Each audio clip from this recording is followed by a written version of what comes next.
ሰላም ሰላም ውድ ማይንሰራውያን እንዴት ቆያችሁልን? በዛሬ ተጡ ክለባችን የመለከቱ አሁን አዳዲስ መረጃዎች ይዘን መጥተናል። አብራችሁን ቆዩ። ውድ ቤተሰቦች እንደተለመደው ለቻናሉ አዲስ ከሆናችሁ በቅድሚያ ቻናሉን ሰብስክራይብ በማድረግ ቤተሰብ ሁኑን። አሁን ለቱ መረጃዎች አለፍን። አብራችሁን ቆዩ። ቶተንሃም ሆትስፐርስ ማርከስ ራሽፎርድን ለማስፈረም በሚደረገው ውድድር ውስጥ የገቡ ሲሆን ሮቤርቶ ዴዘርቢ ዝውውሩ እንዲፈጸም በጽኑ እየገፋፉበት ይገኛሉም ተብሏል። ነገር ግን ስፐርሶች ዩናይትድ ለፕሪሚየር ሊግ ክለቦች የጠየቁን የ40 ሚሊዮን ፓውንድ የውል ማፍረሻ ለመክፈል ፈቃደኛ አይደሉም ተብሏል። በተጨማሪም ራሽፎርድ ወደ ክለቡ ለመምጣት ከፍተኛ የደሞዝ ቅናሽ ማድረግ ይኖርበታል ሲል ዛይ ፔፐር ዘግቦታል። ማይክል ካሪክ ውሳኔውን ለክለቡ አረጋግጧል ተባለም። አማዳለው በዘንድሮ የዝውውር መስኮት ውስጥ ከሩበን አሞሪም ኤሲ ሚላን ጋር ስሙ ቢያያዝም በክለቡ የማይነካ የማይሸጥ ተጫዋች ነው ሲል ፋብሪዚዮ ሮማኖ ዘግቦታል። አዩብ ቦአዲ ማንቸስተር ሲቲ፣ አርሰናል እንዲሁም ባየር ሙኒክ የቅርብ ክትትል እየተደረገበት ይገኛል። ይህ ተጫዋቹን አሁን ለመሸጥ ከ80 እስከ 100 ሚሊዮን ዩሮ እየጠየቁም ነው ተብሏል። ሪያል ማድሪድ የፈልጉት መስፈርት ወይም ቅድመ ሁኔታ ከተሟላላቸው ከማንቸስተር ዩናይትድ ጋር ስሙ እየተያዘ የሚገኘው አውሬሊያን ቹዋሜኒን ለመሸጥ ፈቃደኛ ይሆናሉ ሲል የስፔኑ ዲያሮ አዘግቦታል። ማኑኤል ኡጋርቴ በመጎዳቱ ምክንያት ዩናይትዶች በግራ መስመር ተከላካይና በጠባባቂ ግብ ጠባቂ ቦታ ላይ ተጫዋቾችን ማምጣት ከፈለጉ ሶስተኛ አማካይ ለማስፈረም የነበራቸውን እቅድ ለጊዜው ለመሰረት ሊገደዱ ይችላሉም ተብሏል። ዩናይትድ ተጫዋቹ በብሔራዊ ቡድን ግዳጅ ላይ ያለ የሚደርስበት ጉዳት በሳምንት እስከ 100,000 ፓውንድ የደሞዝ ክፍያ ከሚሸፍኑ የፊፋ ክለቦች ጥበቃ ፕሮግራም ጋር ካሳ እየጠየቀ ይገኛልም ተብለዋል። የማኑኤል ኡጋርቴ ጉዳት በዩናይትድ የዝውውር እቅድ ላይ ትልቅ ተጽዕኖ ይኖረዋልም ተባለ። ኡጋርቴ ለዝውውር የሚሆን ገንዘብ ለማሰባሰብ እንዲሸጡ ከታቀዱ ተጫዋቾች መካከል አንዱም ነበር። ከሊሳንድሮ ማርቲኔዝ የጉዳት ማገሚያ ጊዜ አንጻር ሲታይ የኡጋርቴ መልሻ ቀን የፊታችን የቅዳሜ የካቲት ወር ሊሆን ይችላልም ተብሏል። ምንም እንኳን ማንቸስተር ማርቲኔዝን ከዚህ ቀደም ከነበረበት የጉዳት ታሪክ አንጻር በከፍተኛ ጥንቃቄ ያዘው ቢሆንም አሁን ባለው አስከፊ ሁኔታ ግን አሁንም ሶስተኛ አማካይ ማስፈረም የግድ ሊያስፈልግ ይችላል ሲል ሳሙኤል ሉካረስት ዘግቦታል። የማንቸስተር ኢቭኒንጉ ዘጋቢ ታይረር ማርሻል ማንቸስተር በዚህ ክረምት የዝውውር መስኮት ሌላ ተከላካይ ስለ ማስፈረሙ ጠይቆ እንዲህ ሲል ይመልሳል። አዲስ የግራ መስመር ተከላካይ ሊያስፈርሙ ይችላሉ። ምንም እንኳን ይህ እርግጠኛ ባይኮን፣ ነገር ግን አዲስ የማል ተከላካይ የሚያስፈርሙበት እድል በፍጹም አልመለከትም ብሏል። በዚህ ክረምት በግራ በኩል መጫወት የሚችል ተጫዋቾችን ማስፈረም ፍላጎታል። ነገር ግን ይህ ከግራ ተከላካይ ይልቅ የክንፍ ተጫዋች ሊሆንም ይችላልም ተብሏል። ይህም ፓትሪክ ዶርጉ ወደ መስመር ተከላካይ እንዲያፈገፍግ ይህም በማድረግም ጭምር የታሰበም ነው ተብሏል። የማል ተከላካይ ቦታ በተመለከተ ዩናይትድ አሁን ላይ በዚህ ቦታ ተጫዋች ለማስፈረም ዝግጁ አይደለም ብለዋል።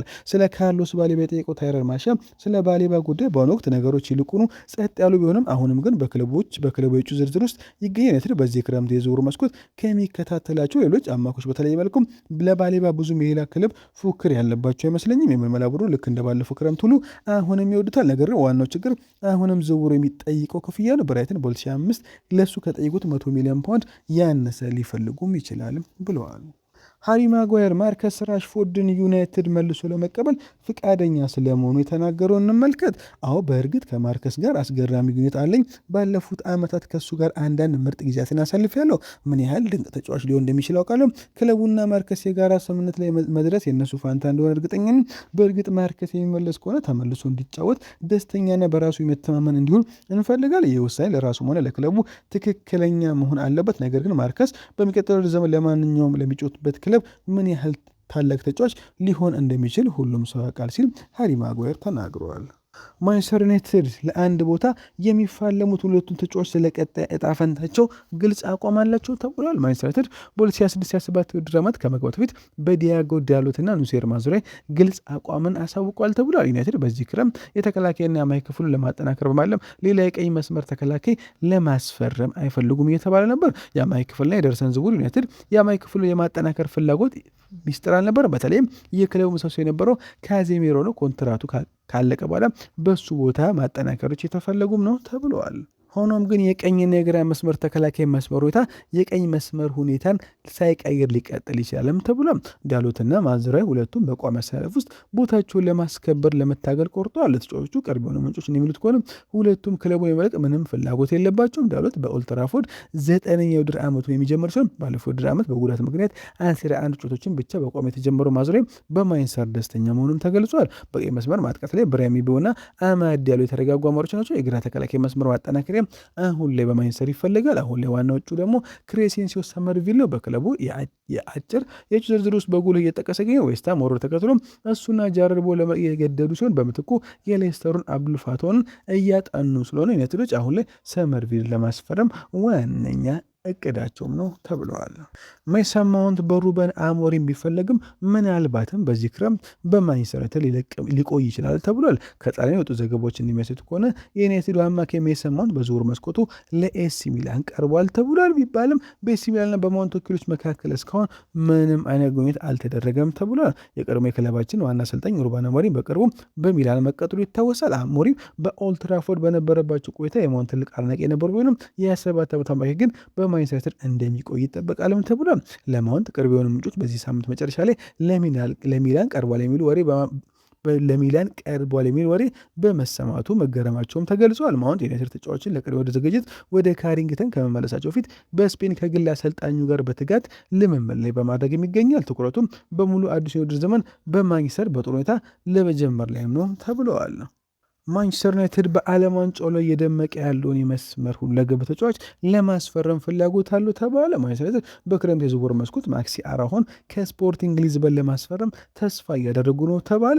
በዓለም ዋንጫ ላይም ተጫዋቹን በቅርበት እየተመለከቱ ይገኛል ተብሏል። የ26 ዓመት ለፖርቱጋሉ ክለብ ጥሩ እንቅስቃሴ እያደረገ የሚገኝ ሲሆን አሁን ደግሞ ለኡራጓይ ብሔራዊ ቡድን በዓለም ዋንጫው ላይ ድንቅ ብቃቱን ማሳየትም ችሏል። የፖርቱጋሉ ሪካርዶ የተባለው ጋዜጣ በስፖርት ዊትነስ በኩል እንደዘገበው ከሆነ ዩናይትድ ይህንን የ26 ዓመት ተከላካይ ኡራጓይ ከኬፕ ቨርዴ ጋር ባደረገው ጨዋታ ላይ ብቃቱን እንዲገመገሙ ስካውቶችንም ልኮ ነበር። ተጫዋቹ በውል ላይ የ80 ሚሊዮን የውል ማፍረሻ አለው። ማንቸስተር ዩናይትድ እሱን ለማስፈረም ይፋዊ ጥያቄ ይዞ አይቅረብ የሚለው የሚጠበቀው ይሆናል። ዩናይትድ ጥራት ያለው የግራ መስመር ተከላካይ የሚፈልግ በመሆኑ አራሆ ምርጥ ግብአት ሊሆን ይችላል ተብሏል። በቋሚነት ለመሰለፍ ከሉክሾ ጋር መፎካከር የሚችል ሲሆን በሚቀጥሉት የውድድር ዘመን ዓመታት የእሱን ቦታ ሙሉ በሙሉ መተካት ይችላል ተብሏል። ሾ አሁን በ30ዎቹ የዕድሜ ክልል ውስጥ የሚገኝ በመሆኑ ዩናይትድ ለወደፊቱ ማቀል ይኖርበታልም ተብሏል። ይህንን የኡራጓይ ተከላካይ ማስፈረም ለዩናይትድ ተመራጭ ውሳኔም ነው ተብሏል።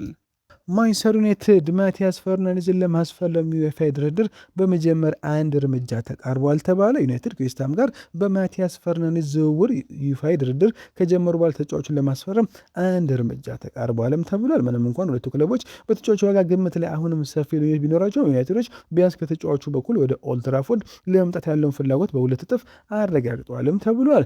የፖርቹጋል ኮከብ ዌስትሃም በከፍተኛ ገንዘብ ከለንደኑ ስታዲየም እንዲለቅ ፍቃድ ከሰጠው በኋላ በዚህ ክረምት የዝውውር መስኮት በብዙዎቹ ዘንድ በጣም ከሚፈለጉ ተጫዋቾች አንዱ ሆኖም ቀጥሏል። ሀመርሶቹ ለተጫዋቹ እስከ 80 ሚሊዮን ፓውንድ ዋጋ ያለጠፉበት ሲሆን ከሳውዛምፕተን ከገዙበት የ40 ሚሊዮን ፓውንድ ኢንቨስትመንት በላይ በአንድ ዓመት ውስጥ እጥፍ ትርፍ ለማግኘት በማሰብ ነው ተብሏል። ይህ አማካይ ተጫዋቹ ክለቡ ከ14 ዓመት በኋላ ከፕሪሚየር ሊግ ቢወርድም በቡድኑ በአማካይ ክፍል ላይ ቁልፍ ተጫዋች በሆን የብዙዎችን ቀልብ መሳብም ችሏል። ነገር ግን ይህ የዋጋ ጥያቄው ዩናይትድ ለተጫዋቹ ከሚገባው በላይ ነው ብሎ ከሚያስበው በላይ በሆነው በዌስትሃም ጥያቄ ለመቀበል አንገራግሯልም መባሉ ይታወሳል። ቤን ጃኮብስ ዛሬ ባወጣው ዘገባ መሰረት ማንቸስተር አሁንም ከዌስትሃም ጋር መደበኛ ንግግር ላይ ናቸው ብሏል። እኔ የሚሰማኝ ግን ሁለቱም ማንቸስተርና ስፐርስ ከተጫዋቹን ይህንን ክለብ ብቻ መቀላቀል የሚፈልገው በሚል ጥብቅ መልእክት እስኪመጣ እየጠበቁ ነው። ምክንያቱም ያ ሲሆን ከዌስትሃም ጋር ለመደራደር ጠንካራ አቋም ይኖራቸዋልም ተብሏል። ፈርናንዴዝ አሁንም ከስፐርስ ይልቅ ዩናይትድን ይመርጣል ሲል የዝውውር ዘጋቢው ፍሬዘር ፍሌቸር ያስነበበ ሲሆን ዩናይትድ ፈርናንዴዝን ያስፈርማል የሚል ጽኑ እምነት አለኝም ብሏል። ምክንያቱም ተጫዋቹ ከልጅነት አርአያው ብሩኖ ፈርናንዴዝ ጋር የመጫወት ህልም እንዳለው በግልጽ የተናገረ ሲሆን የቻምፒየንስ ሊግ ተሳትፎ ማራኪነትም እምቢ ለማለት በጣም ከባድ ያደርግበታልም ብለዋል። ሪዮ ፈርዲናንድ ኦሬንጅ ቹዋሜኒ ወደ ክለባችን እንዲመጣ ጥያቄ ያቀረበ፣ በግልም ጥቂት ውይይቶችን አድርገናል ብሏል። ኦሬንጅ ቹዋሜኒ ለረጅም ጊዜ የክለባችን የዝውውር ኢላማ የነበረ ሲሆን አሁን ደግሞ የቅድሞ የክለባችን ተከላካይ ሪዮ ፈርዲናንድ በጉዳዩ ላይ የራሱን አስተያየት ሰጥቷል። ሪዮ ፈርዲናንድ ለፈረንሳዩ የሪያል ማድሪድ አማካይ ኦሬንጅ ቹዋሜኒ ቀጣይ መዳረሻው ማንቸስተር ዩናይትድ መሆን እንዳለበት በመግለጽ ለሱ የመጥነው አንድ ክለብ ብቻ እንደሆነ በጽኑ አሳስቧል። የ26 ዓመት ፈረንሳዊ ኮከብ በማይክል ካሪክ ለሚመራው ቡድን በረጅም ጊዜ እቅድ ውስጥ የነበረ ሲሆን እሱ አሁን የተፈጠረው ሌላ የዝውውር እንቅስቃሴ ለዚህ ዝውውር መሳካት በር ሊከፍት ይችላልም ተብሏል። ሪያል ማድሪድ ቼልሲን ኤንዞ ፈርናንዴዝን ለመግዛት ፍላጎት ማሳየቱ ዩናይትድ መልካም አጋጣሚ ሊፈጠር እንደሚችል ዛሬ የጠቆሙ ያሉ ተጫዋቹ በስፔን የሚያገኘው ከፍተኛ ደሞዝ 210,000 ፓውንድ ደሞዝ ግን ለዝውውሩ ትልቅ እንቅፋት ሊሆንም ይችላልም ተብሏል። ሪዮ ፈርዲናንድ እንደ ሲል ይናገራል። ቹዋሜኒ ከዛ ክለብ ከማድሪድ ለመውጣት ትንሽ እንኳን ፍንጭ ካሳየ ዩናይትድ በር ላይ አንኳኪ በመሆን የመጀመሪያው ቡድን መሆን አለበት። እንዲሁም እሱ ከሌላ ከማንም ጋር እንዳያነጋገር ማድረግ ይኖርባቸዋልም ተብሏል። ዝውውሩ በአስቸኳይ አጠናቁ ያለው ፈርዲናንድ ቹዋሜኒ በግል ጥቂት ውይይቶችን ማድረጋችን አውቃለሁ። ነገር ግን ወንድሜ ሆይ ይህንን ፕሮግራም እንደምትከታተል አውቃለሁ። አሁን ካሜሮን ቀጥታ እያየ ሆኖ ከዚህ አይነ መነጽር በስተጀርባ ለአንተ የሚሆን አንድ ክለብ ብቻ ነው ያለው፣ እሱም ማንቸስተር ነው። ሪያል ማድሪድ ለመልቀቅ በምታስብ ከሆነም እኛ ዝግጁ ነን ሲል ሪዮ ፈርዲናንድ ተናግረዋል። አዲሱ የክለባችን አማካይ በረሯን አድርጓል ተባለ።